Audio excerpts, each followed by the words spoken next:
Hey everybody, I just thought I'd make a little behind the scenes of my Mario animations. Can Mario save the clay and Chipwich's inside story? Well, also just the first one. Initially, the animation was supposed to look like the actual Mario game. I downloaded the Castle Island from Odyssey, and Mario and Luigi's models from Smash Ultimate. And I thought about it for a bit, but I decided to go with a more personalized art style, so I started to model the castle in a clay aesthetic. The first iteration looks a little subpar, but at the time I was super hyped since I never really did anything like that before. After a bit though, I realized that it didn't look that good.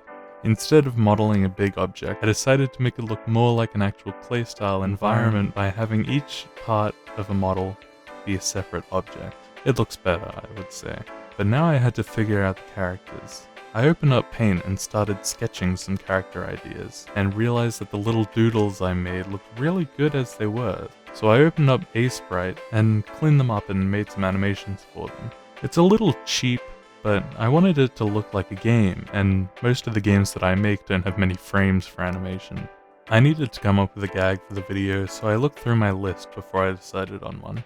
Toad tells Mario to break a leg, and Mario returns having broken everything but his legs.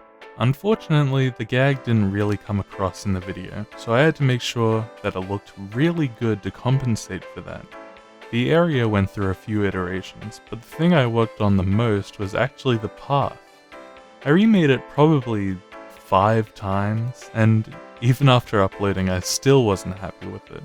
I don't get it. I even tried to adjust it for Chipwich's inside story, but it still looked not so good. Speaking of, I reused all the assets for my Jack's Film Festival submission, but this time I had a more understandable gag, because I was working on a similar premise for an upcoming animation. All I had to do was change up the intro, change the creature from Toad to Chipwich, and then use the new assets for the ending sequence. I also made this little lake, but you can't see it in either of the animations, but I just wanted to show it to somebody.